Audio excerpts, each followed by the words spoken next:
আম্বানির সাথে আম্বানির বইয়ের নাকি ঝামেলা হয়েছে।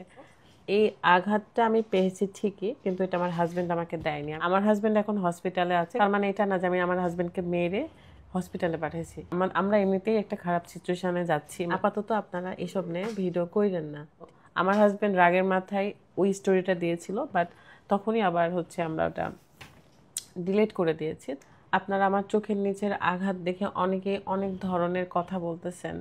আবার আমার পেজে একটা স্টোরি দিয়েছিলাম, যদিও বা স্টোরিটা আমি দেই নাই, তো সেটা নিয়েও অনেক কন্ট্রোভার্সি হচ্ছে। হ্যাঁ, এটা নিয়ে আপনারা কথা বলবেন, খুব স্বাভাবিক, কারণ সেলিব্রিটি ফারহানা বিথির লাইফে প্রথমবার আপনারা কোনো কিছু একটা পেয়েছেন আর কি কন্ট্রোভার্সি করার জন্য। এই আঘাতটা আমি পেয়েছি ঠিকই, কিন্তু এটা আমার হাজবেন্ড আমাকে দেয়নি। আমি কিন্তু বলি নাই যে আমার হাজবেন্ড আমাকে মারছে। আমার হাজবেন্ড এখন হসপিটালে আছে, কারণ সে অসুস্থ। তার মানে এটা না যে আমি আমার হাজবেন্ডকে মেরে হসপিটালে পাঠিয়েছি। আপনারা কিন্তু আপনাদের মন মতন ভিডিও বানাচ্ছেন এসব বলে বলে। এসব কইরান না। এসব আমরা এমনিতেই একটা খারাপ সিচুয়েশনে যাচ্ছি, মানে পার করতেছি খারাপ সিচুয়েশন। তার মধ্যে আপনাদের এইসব ভিডিও আমাদেরকে আরও বেশি ডিপ্রেশনে ফেলে দিচ্ছে। যাই হোক, আপনারা ক্লিয়ার হয়ে নেন। স্টিল নাও আমি কিন্তু আমার রুমেই আছি। ঝই ঝামেলা একটু করে হতেই পারে। তো আমার হাজবেন্ড রাগের মাথায় ওই স্টোরিটা দিয়েছিল, বাট তখনই আবার আমরা ওটা ডিলিট করে দিয়েছি। তো আমি বুঝে গেছিলাম, কারণ যেহেতু এত বড় একটা পেজে একটা এত সিরিয়াস বিষয় নিয়ে স্টোরি দেওয়া হয়েছে, এটা নিয়ে অনেক কথাবার্তা হবে আর এটা সহ্য করতে হবে, কিছু করার নেই।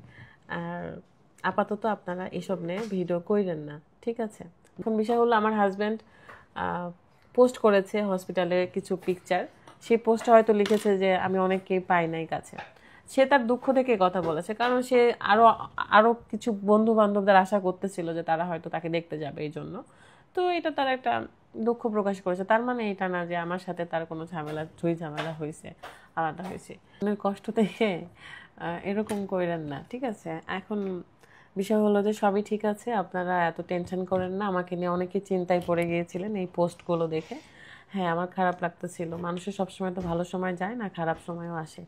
তো আমি আমি এতটা বেশি ক্লান্ত ছিলাম যে আমি চেয়েছিলাম যে এই দাগটা মিশে গেলে তবে আমি ভিডিও বানাবো, কিন্তু তখন অতিরিক্ত খারাপ লাগতেছিল জন্য ভিডিওটা আমি করেছি। এটাকে নর্মালি নেন, নর্মালি না, মানে এটা ভুলে যান এই বিষয়গুলো।